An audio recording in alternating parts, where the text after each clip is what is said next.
Hello दोस्तों, हमारा नाम हिमांशु ब्रह्मण्या है और आपके चैनल का नाम है हिमांशु ब्रह्मण्या स्टडी पॉइंट। तो जैसे आपको पता है कि ये क्लासेस आपकी हमारे गीतांजलि क्लासेस एप्लीकेशन पर ही चल रही हैं, है ना। तो हमारी एप्लीकेशन से जुड़ने के लिए ज़्यादा से ज़्यादा बच्चों को आप शेयर करो या लिंक, है ना। जो भी आपके सहपाठी हैं, जो आपके साथ में पढ़ रहे हैं, उनको भी आप लिंक शेयर करिएगा और उनको बोलिए कि आप जो है गूगल प्ले स्टोर से इसको डाउनलोड कर सकते हैं, है ना। चलेगा, आइए स्टार्ट करते हैं। इससे पहले हम पढ़ चुके थे भारत शासन अधिनियम 1935। तो उसके बाद में क्या प्रतिक्रिया चल रही है, क्योंकि वहां संवैधानिक विकास आपका समाप्त हो गया है ना। आ रही है बात समझ में। अब आगे का जो चरण है वो वास्तव में संविधान सभा की मांग के लिए है ना। तो ये संविधान सभा की मांग के लिए है। आइएगा स्टार्ट करते हैं। देखिएगा होता क्या है, नोट आउट करते रहिएगा पहले लाइन से। होता क्या है कि 1937 में, किसमें 1937 में प्रांतीय क्या होते हैं, विधानसभा चुनाव होते हैं। प्रांतीय विधानसभा क्या होते हैं, चुनाव होते हैं, है ना। और अगर हम बात करें इसकी उत्तर प्रदेश की, अगर हम बात करें, अर्थात इसको उस समय क्या कहा जाता था, संयुक्त प्रांत कहते थे। क्या कहते थे, संयुक्त प्रांत। तो संयुक्त प्रांत में कुल कितनी सीट थी, 228 सीट थी। और 228 सीट पर अब आप देखिएगा कि कांग्रेस कितनी बड़ी पार्टी बन गई है कि 134 सीट किसके पास में थी, कांग्रेस के पास में थी। किसके पास में थी, कांग्रेस के पास में थी। और जो यूपी के मुख्यमंत्री बनते हैं, अर्थात सीएम बनते हैं, वह कौन बनते हैं, गोविंद बल्लभ पंत बनते हैं। कौन, बल्लभ पंत जी बनते हैं। क्लियर है पॉइंट, आ रही है बात समझ में, पॉइंट क्लियर है यहां तक। यहां से कभी कभी प्रश्न बन जाता है, इसको नोट करके आप लिखिएगा। नोट करके ये चीज लिखना है कि भैया वित्त मंत्री कौन थे, वित्त मंत्री कौन थे, ये प्रश्न बनता है। तो आपका आंसर बहुत ही ज्यादा इंपॉर्टेंट है, ये पूछा जाता है। यानी कि वित्त मंत्रालय किसको दिया गया था, प्रश्न घुमाकर ऐसे भी पूछा जा सकता है कि वित्त मंत्रालय किसको दिया गया था, या वित्त मंत्री कौन थे। तो उनका नाम बहुत ही इंपॉर्टेंट है, रफी अहमद किदवई। कौन थे, किदवई थे। Clear point.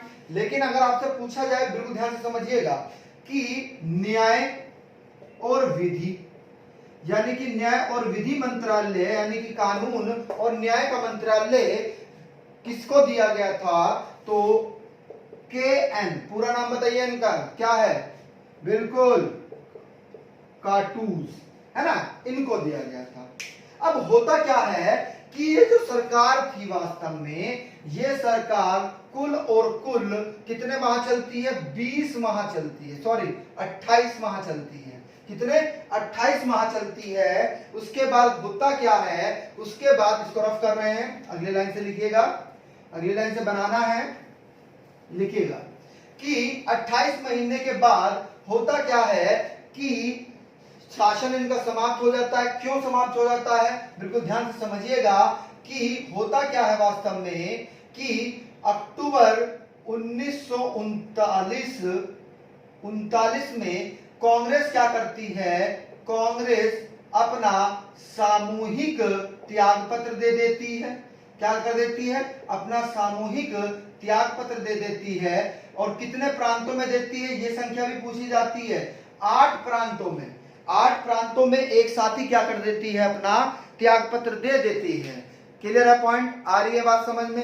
अब त्याग पत्र देने का जो कारण है, हेडिंग डाल लीजिएगा, कारण, कि त्याग पत्र का कारण क्या बना। तो त्याग पत्र का कारण यह बना कि उस समय द्वितीय विश्व युद्ध चल रहा था। तो द्वितीय विश्व युद्ध में क्या होता है, विश्व युद्ध लिखिएगा यहां पर, द्वितीय विश्व युद्ध में शामिल, उन्हें कहा गया कि शामिल हो जाइए, है ना। आ रही है बात समझ में। तो उसका विरोध किया इन्होंने कि भारत द्वितीय विश्व युद्ध में शामिल नहीं होगा, भारत द्वितीय विश्व युद्ध में शामिल नहीं होगा। एक प्रमुख कारण यह था। दूसरा प्रमुख कारण क्या था कि बिल्कुल ध्यान से समझिएगा कि कांग्रेस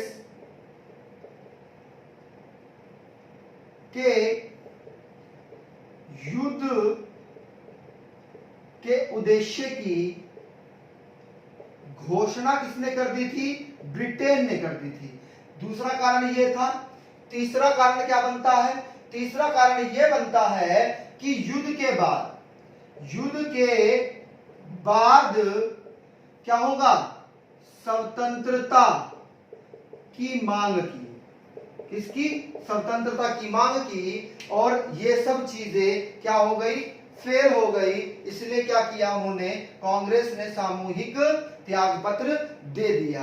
पॉइंट क्लियर है? अब जब सामूहिक त्याग पत्र दे दिया गया है, कब? अक्टूबर 1939 को, तो मुस्लिम लीग ने इसको एक संज्ञा दी है, इसको एक नाम दिया है। और ये बार बार परीक्षाओं में पूछा जाता है कि होता क्या है कि 22 दिसंबर, ये दिनांक याद रखिएगा, 22 दिसंबर 1939 को क्या कहा? इसी कार्यक्रम को, इसे ही मुक्ति दिवस कहा गया।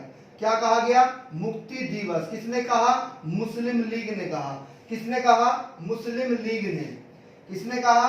मुस्लिम लीग ने कहा। जिनके सबसे प्रिय नेता या प्रभावी नेता कौन थे? मोहम्मद जिन्ना साहब थे। कौन थे? मोहम्मद जिन्ना साहब। क्लियर है? पॉइंट आ रही है बात समझ में? और इसमें वास्तव में मुस्लिम लीग तो शामिल थी, अंबेडकर जी भी शामिल थे, है ना? अंबेडकर जी भी क्या थे? इसमें शामिल थे। पॉइंट क्लियर है? बात समझ में आ रही है? क्लियर है पॉइंट यहां तक? अगली लाइन से हेडिंग बनाइएगा, चलेगा। अगली लाइन से हेडिंग बनाइएगा। अभी थोड़ा पृष्ठभूमि समझा रहे हैं, है ना? आ रहे हैं संविधान सभा की मांग पर भी, क्योंकि कार्य चालू हो गया है, देखिएगा, स्वतंत्रता का, है ना? होता क्या है, अब बिल्कुल ध्यान से समझना है। अगर प्रश्न बने कि सबसे पहले संविधान सभा की मांग किसने की, तो गांधी जी ने की थी असहयोग आंदोलन के तहत, है ना, 1922 में। अगर आपसे पूछा जाए ऑप्शन में ये नहीं है, तो ऑप्शन में क्या मिलेगा आपको? 1934 में कम्युनिस्ट पार्टी के नेता थे M.N. रॉय, महेंद्रनाथ रॉय। क्या नाम है? महेंद्रनाथ रॉय। इन्होंने मांग की थी।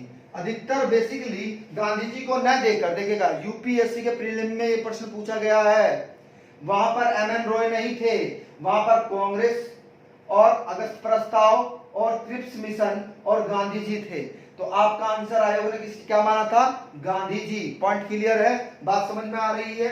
अब होता क्या है कि इसके बाद कम्युनिस्ट पार्टी के जो नेता थे M.N. रॉय अर्थात महेंद्रनाथ रॉय, उसके बाद में जब संविधान सभा की मांग की गई, वह कांग्रेस के द्वारा 1936 में की गई। कब की गई? 1936 में की गई। उसके बाद में कब की गई? 1940 में अगस्त प्रस्ताव में की गई। किसमें? अगस्त प्रस्ताव। Clear point? अब अगस्त प्रस्ताव हेडिंग डाल लीजिएगा, अगस्त प्रस्ताव हेडिंग डाल लीजिएगा।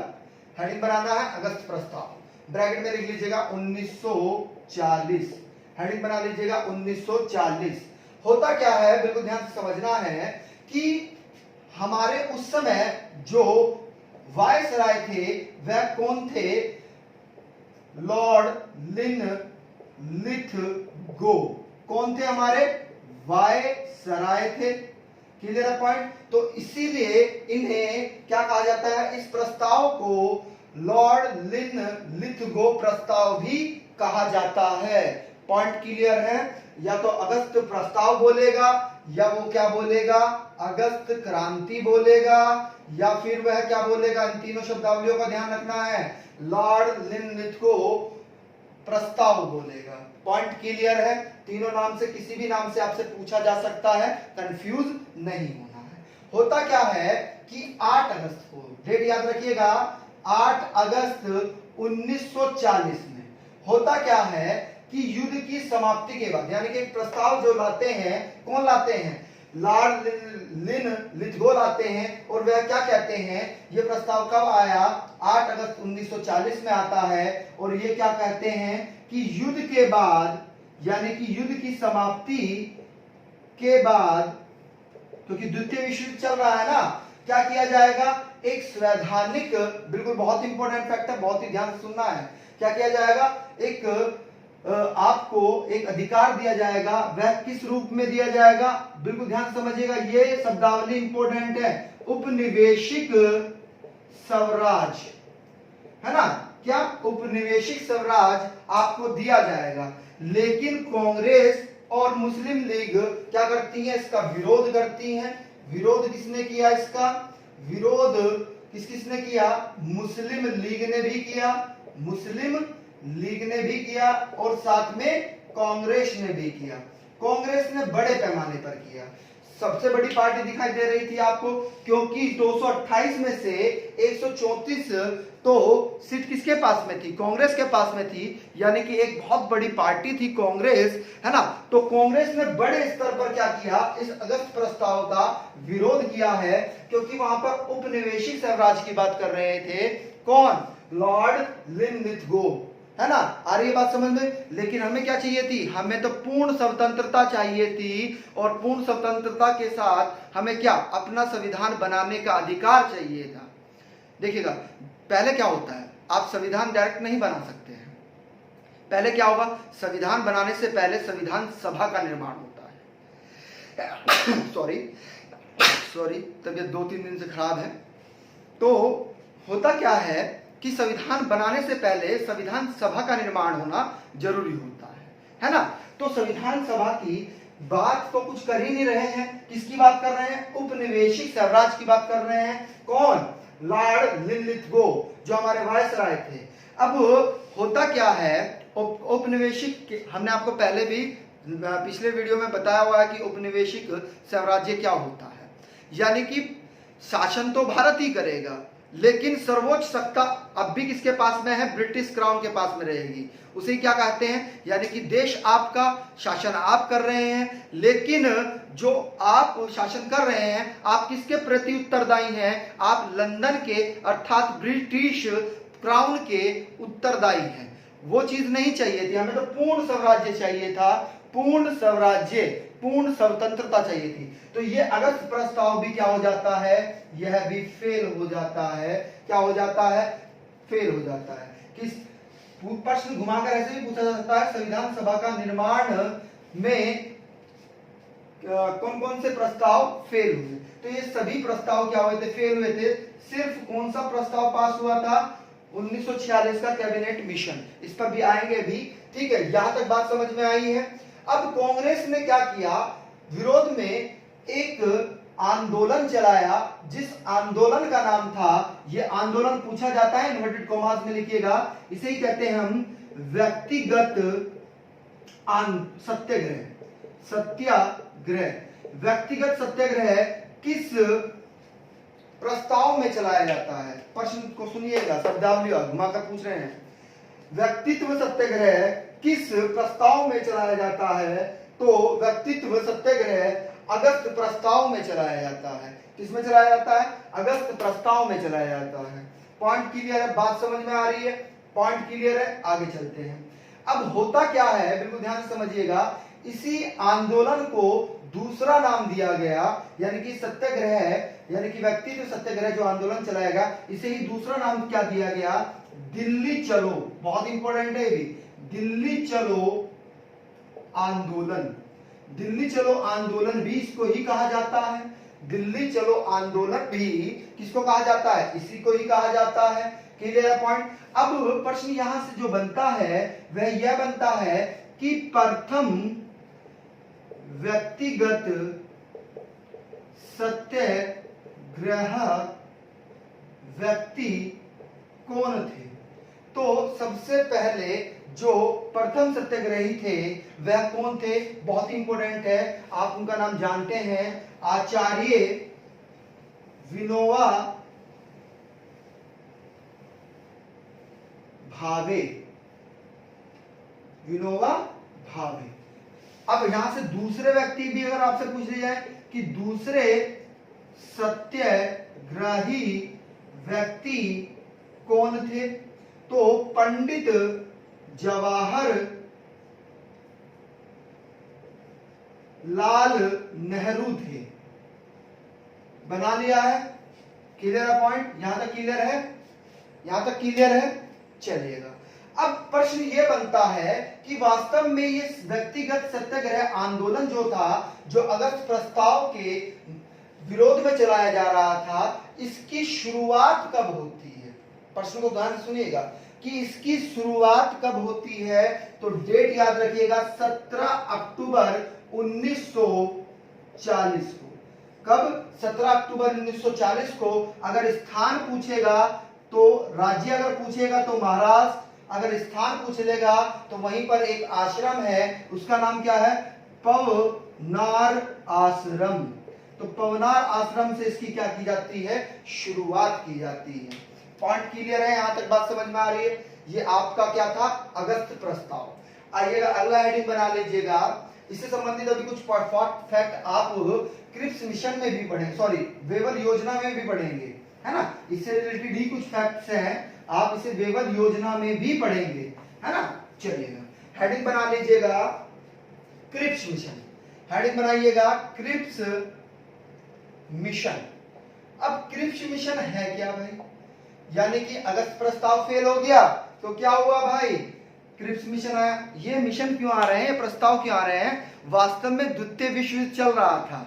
जब द्वितीय विश्व युद्ध चल रहा था तो पोलैंड के का साथ कौन दे रहा था? ब्रिटिश दे रहा था। तो ये क्या चाह रहे थे? ब्रिटिश ये चाह रहा था कि भारतीय भी द्वितीय विश्व युद्ध में शामिल हो। क्या हो?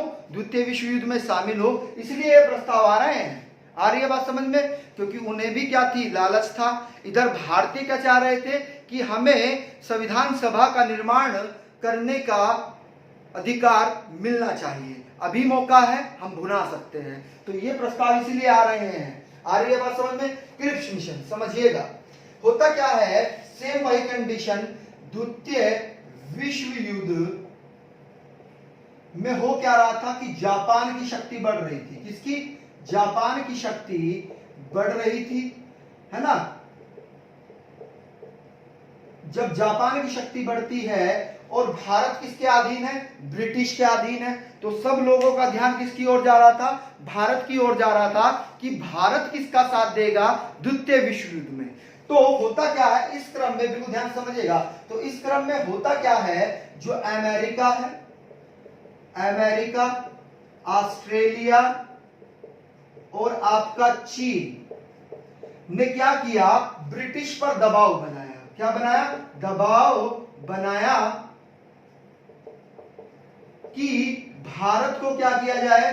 भारत को स्वतंत्र किया जाए। भारत को क्या किया जाए? स्वतंत्र किया जाए। पॉइंट क्लियर है? आ रही है बात समझ में? बहुत इंपॉर्टेंट फैक्ट है। जब दबाव बन रहा था, है ना, इन तीनों देशों ने ज्यादा दबाव दिया तो होता क्या है वास्तव में? बहुत इंपॉर्टेंट फैक्ट है, बहुत इंपॉर्टेंट। क्योंकि इस समय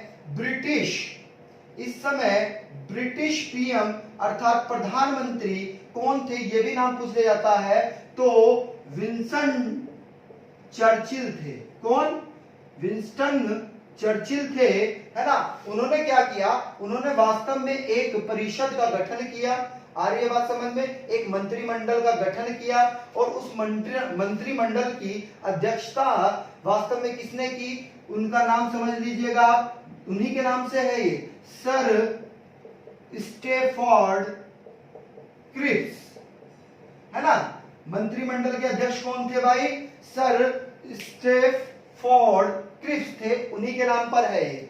अब होता क्या है, ये वास्तव में मार्च, डेट महीना देखिएगा, मार्च 1942 में क्या हुआ? भारत आता है। जब मार्च 1942 में भारत आता है तो आने के क्रम में होता क्या है, यहां पर कांग्रेस सर्वदलीय, लिख लीजिएगा, सर्वदलीय बैठक होती है। यानी कि सभी दलों के नेता यहां पर आते हैं और आने के बाद में होता क्या है कि यहां पर संविधान सभा, ठीक है, का गठन की बात होती है। अब समझिएगा, बहुत इंपॉर्टेंट फैक्ट है, समझिएगा, संविधान सभा के गठन की बात हो रही है, लेकिन किस संदर्भ में हो रही है उसको समझिएगा कि जो क्रिप्स है उन्होंने क्या बात रखी? उन्होंने ये बात रखी कि भैया वहां पर तो उपनिवेश की बात हो रही थी। देखिएगा, समझिएगा, वहां पर भी उपनिवेश की बात हो रही थी और यहां पर भी उपनिवेश का ही दर्जा दिया जा रहा है। उपनिवेश का दर्जा भारत को दिया जाएगा। क्या दिया जाएगा? उपनिवेश का दर्जा भारत को दिया जाएगा। सेम वही बात कह रही कि संविधान सभा का गठन तो आप कर लीजिएगा, एक नए सिरे से संविधान सभा का गठन किया जाएगा, एक नया संविधान बनाया जाएगा और उसमें क्या होगा, लेकिन भारत को उपनिवेश का दर्जा दिया जाएगा। पूर्ण स्वतंत्रता की बात यहां पर भी नहीं हो रही है। पॉइंट क्लियर है? आ रही है बात समझ में? अब होता क्या है कि इसका विरोध किया जाता है। अब विरोध किस किसने किया? दो ही पार्टी बढ़िया है, आपको पता ही है उस समय काल की। कौन कौन सी? एक तो मुस्लिम लीग थी और दूसरी कौन सी थी? कांग्रेस थी। यही बड़ी पार्टियां थी उस समय। आ रही है बात समझ में? क्लियर है? अब पूछा जाता है कि मुस्लिम लीग ने क्रिप्स मिशन का विरोध क्यों किया, इसको बताइएगा। कथन निष्कर्ष में आपसे पूछ लिया जाएगा। क्योंकि क्या किया था, इस क्रिप्स मिशन में जो सांप्रदायिक के आधार पर विभाजन की मांग की गई थी उसको नामंजूर कर दिया जाता है। लिख लीजिएगा आप, सांप्रदायिक आधार पर क्या किया गया? विभाजन की मांग को नामंजूर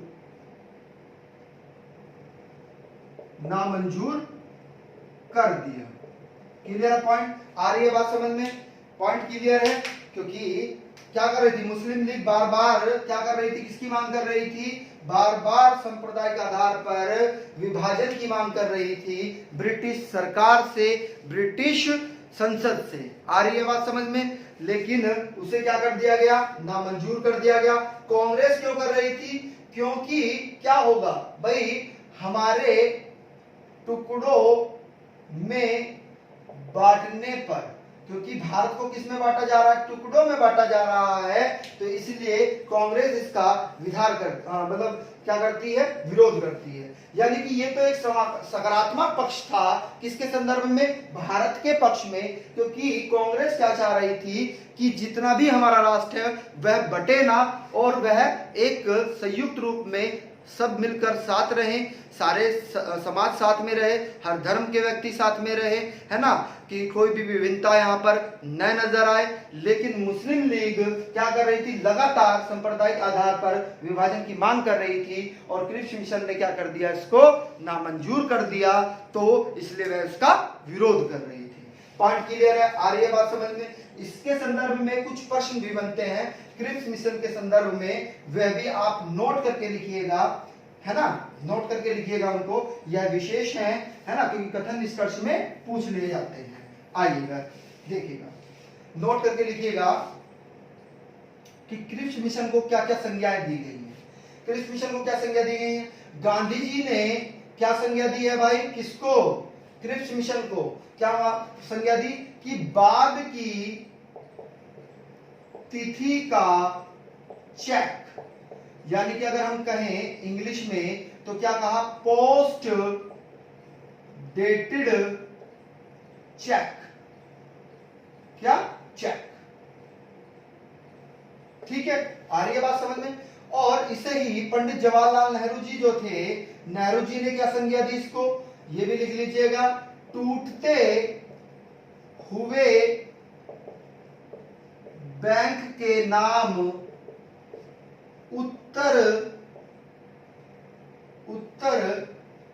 उत्तर दिए निकित चेक, यानी कि उत्तर दिन अंकित चेक। इसका संधि विच्छेद करेंगे तो क्या होगा? उत्तर दिन अंकित, ये इसका संधि विच्छेद होगा। क्लियर है पॉइंट? यानी कि उत्तर दिन अंकित चेक है ये, है ना। टूटे हुए बैंक के नाम क्या है? उत्तर दिन अंकित चेक है। ऐसे भी पूछा जा सकता है, कंफ्यूज नहीं होना है। क्लियर है पॉइंट? तो यहां पर भी क्या हुआ भाई? संविधान सभा की मांग को नहीं माना गया, उपनिवेश दर्जे की बात कर रहे हैं। ठीक है, अगली योजना है आपकी वेवेल योजना, है ना, और इसी में ही क्या आता है, समझौता आता है, शिमला समझौता। तो इसी के साथ इसको भी पढ़ लेते हैं। आइएगा स्टार्ट करते हैं। हेडिंग बना लीजिएगा वेवेल योजना, हेडिंग बनाइएगा वेवेल योजना। तो वेवेल योजना में होता क्या है, बिल्कुल ध्यान से सुनना है ना, क्योंकि यहां से भी प्रश्न बनता है। डेट याद रखिएगा 14 जुलाई 1942 को क्या होता है, कांग्रेस कार्यकारिणी समिति की बैठक होती है। ठीक है, जब बैठक होती है तो बैठक में क्या आता है, एक प्रस्ताव आता है, एक प्रस्ताव आता है। पॉइंट क्लियर है, बात समझ में आ रही है। 14 जुलाई 1942 को कांग्रेस कार्यकारिणी की एक बैठक होती है, जिस बैठक में एक प्रस्ताव आता है, उस प्रस्ताव प्रपोजल आता है, उस प्रस्ताव को ही क्या संज्ञा दी गई है, ये प्रश्न बार बार पूछा जाता है। इसे ही क्या कहा गया, अंग्रेजों भारत छोड़ो। सारे नारे भी आपके यहीं पर क्लियर हो जाएंगे कि कब किस प्रस्ताव में कौन सा नारा किसने दिया है। क्लियर है, पॉइंट आ रही है बात समझ में। अब होता क्या है वास्तव में, यहां पर 8 अगस्त आपने पढ़ा था अभी, 8 अगस्त में क्या हुआ था 1942 को, है ना, अगस्त प्रस्ताव आता है ना। देखिएगा एक मेजर अंतर समझिएगा। अगर आपसे पूछा जाए कि अगस्त प्रस्ताव आया कब, तो वह आया 8 अगस्त 1942 में आया, क्योंकि ये अगस्त के महीने में आया था, इसीलिए नाम इसका अगस्त प्रस्ताव रखा गया। क्लियर है, पॉइंट आ रही है बात समझ में। लेकिन अगर पूछा जाए कि शुरू कब हुआ, अगस्त प्रस्ताव शुरू कब हुआ, तो ये इंपॉर्टेंट फैक्ट है। अगली डेट अगले दिन से स्टार्ट होता है, हम लिख रहे हैं, नोट आउट कर लीजिएगा इसको, है ना। होता क्या है वास्तव में, कांग्रेस, पहले आप इसको बना लीजिएगा जो हम बनवा रहे हैं।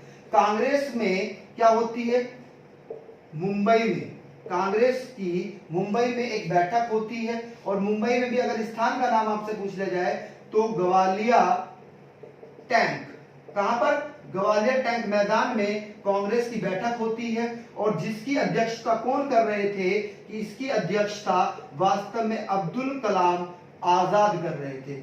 अब्दुल कलाम आजाद साहब कर रहे थे, बहुत ही प्रभावी नेता थे। ठीक है, आ रही है बात समझ में। अब होता क्या है, जब इसकी अध्यक्षता कर रहे थे तो यहीं पर ही गांधी जी ने एक नारा दिया था। क्या नारा दिया था, करो या फिर मरो का नारा, करो या फिर मरो का नारा यहीं पर दिया था आज 8 अगस्त 1942 में। क्लियर पॉइंट आ रही है बात समझ में। अब अगर पूछा जाए कि शुरुआत कब हुई इस आंदोलन की, आंदोलन शुरू कब होता है, तो शुरू अलग शब्द है, ध्यान से समझिएगा। तो 9 अगस्त क्या होता है, 9 अगस्त 1942 1942 को होता है। कब होता है, 1942 को होता है। पॉइंट क्लियर है, आ रही है बात समझ में। आंदोलन शुरू हो गया, बैठक होगी, अध्यक्षता कौन कर रहे हैं, अब्दुल कलाम आजाद साहब कर रहे हैं। ठीक है, जब अब्दुल कलाम आजाद साहब कर रहे हैं, इसी में क्या कहा, गांधी जी ने करो या मरो का नारा दिया है। ठीक है, इसे ही वास्तव में इसे क्या कहा जाता है, इसे भी अगस्त क्रांति का नाम दिया जाता है। इसका अगस्त क्रांति का नाम दिया जाता है। क्यों, होता क्या है, बिल्कुल ध्यान समझिएगा कि 8 अगस्त अक्टूबर का महीना था, अक्टूबर 1943 में क्या भाई, लॉर्ड लिथगो हट जाते हैं वायसराय के पद से। कौन आते हैं नए वायसराय, कौन आते हैं, लॉर्ड वेवेल आते हैं। कौन आते हैं, लॉर्ड वेवेल आते हैं। और वास्तव में होता क्या है कि 4 जून से लेकर, बिल्कुल बहुत इंपॉर्टेंट डेट है, ध्यान रखिएगा, 4 जून से लेकर 15 जुलाई तक, है ना। कब तक, 15 जुलाई तक। क्लियर है पॉइंट, नहीं 15 जुलाई नहीं है शायद, एक मिनट रुकिएगा। 4 जून को तो बैठक होती है और 25 जुलाई से, हाँ 4 जून को तो बैठक होती है ना, 4 जून को बैठक होती है। चलिएगा इसको रफ कर रहे हैं नीचे से, आइए। 4 जून में क्या होती है भाई, बैठक होती है ना। जब 4 जून को बैठक होती है, किनके साथ, किनके साथ, वेवेल्स के साथ होती है ना बैठक। तो होता क्या है, इसी क्रम में, बिल्कुल ध्यान से समझिएगा, इसी क्रम में 4 प्रावधान आते हैं। कितने प्रावधान आते हैं? 4 प्रावधान आते हैं इस बैठक में, और उन प्रावधानों से भी प्रश्न कथन निष्कर्ष में पूछा जाता है ना। क्योंकि इसे ही वास्तव में क्या कहा गया? इसे ही वेवेल योजना कहा गया। इसी को क्या कहा गया? वेवेल योजना कहा गया, जो 4 जून को हुई थी। तो पहला प्रावधान क्या था? जो क्या होगा भाई, बिल्कुल ध्यान से समझिएगा, एक नई कार्यकारिणी बनेगी,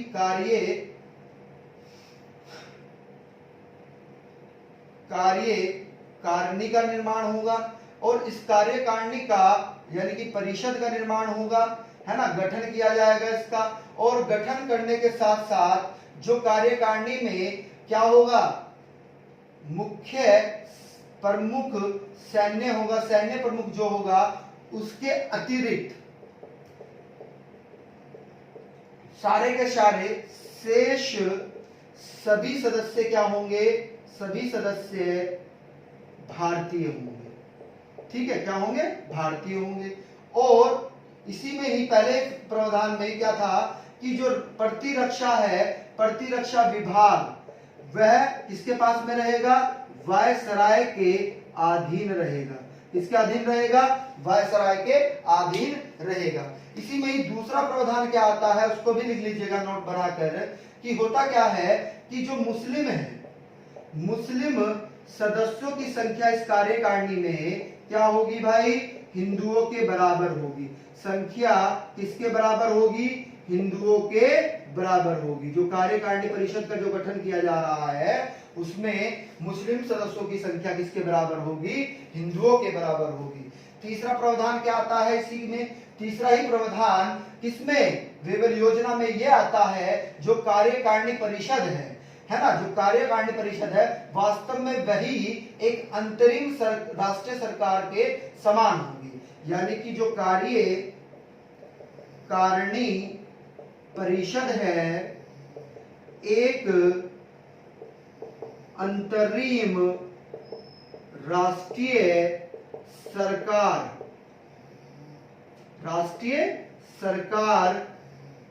के समान होगी, है ना, क्लियर पॉइंट। और इसी में क्या होगा? इसी प्रावधान में एक और चीज कही गई कि वास्तव में जो जनरल गवर्नर था, उसके पास वीटो पावर भी आ गई थी ना। वीटो पावर आपने पढ़ा होगा 1935 के अधिनियम में, बताया था हमने आपको। तो जनरल गवर्नर बिना, ये महत्वपूर्ण है, बिना कारण वीटो शक्ति का प्रयोग नहीं करेगा।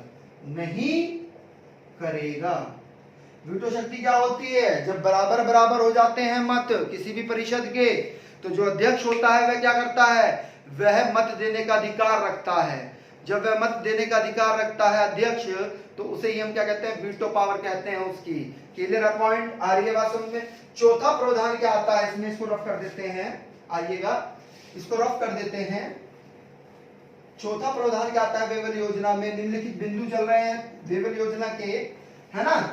तो चौथा प्रावधान क्या आता है? वास्तव में चौथा प्रावधान ये होता है कि भारत छोड़ो आंदोलन के समय जो नेता थे को रिहा करा दिया जाए। आ रही है बात समझ में? क्लियर है पॉइंट? और इसी के तहत होता क्या है? इसी के तहत शिमला समझौता होता है। क्या होता है? शिमला समझौता होता है ना। इसी के तहत क्या होता है? शिमला समझौता होता है। और शिमला समझौते में ही क्या होता है कि एक बैठक होती है, सम्मेलन होता है, और सम्मेलन में सभी नेता यानी कि सर्वदलीय होता है, सभी दलों के प्रमुख नेता यहाँ पर आते हैं। और आने के बाद में वह जो समझौता चलता है, शिमला समझौता, वह वास्तव में डेट भी याद रखिएगा, भूलना नहीं है, 25 जुलाई से लेकर 14 जुलाई तक।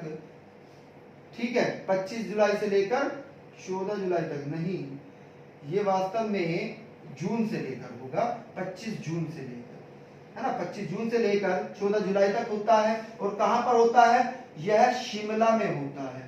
कहां पर होता है? शिमला में होता है। और वास्तव में कांग्रेस की ओर से जो अध्यक्षता कर रहे थे, किसकी? शिमला समझौते की, वह भी प्रश्न बनता है कि कांग्रेस की ओर से कौन पहुंचता है, तो कांग्रेस की ओर से अबुल कलाम आजाद साहब शिमला समझौता में पहुंचते हैं। क्लियर है पॉइंट, आ रही है बात समझ में। तो यहां पर भी क्या होता है वास्तव में, विभिन्न योजना में भी यहां पर भी संविधान सभा की मांग को ठुकरा दिया जाता है ना, नए नए प्रावधान आ जाते हैं। क्लियर है पॉइंट, आ रही है बात समझ में, जिसको हमने एक एक करके पढ़ लिया है। ठीक है, आ रही है बात समझ में। अब अगला है हेडिंग कैबिनेट मिशन योजना। क्या है, कैबिनेट मिशन योजना। देखिएगा वीडियो ज्यादा लंबा हो जाएगा, इसलिए नेक्स्ट वीडियो में हम क्या पढ़ेंगे, कैबिनेट मिशन योजना पढ़ लेंगे और साथ में अंतरिम सरकार का गठन भी पढ़ लेंगे कि क्या क्या हुआ, क्या कार्य हुआ, है ना। वो छोटा वीडियो रहेगा। उसके बाद आपको उद्देशिका चालू कर देंगे, है ना, और उद्देशिका के बाद में भाग 1 भाग 2 ऐसे चलते रहेंगे। तो जो नए व्यूअर्स हैं जिन्होंने हमारे चैनल को सब्सक्राइब नहीं किया है वो हमारे चैनल को सब्सक्राइब कर ले और बेल आइकन ऑन कर ले। अगर वीडियो अच्छा लगे तो उसको लाइक कर दीजिएगा, शेयर करना ना भूलिएगा। Thank you.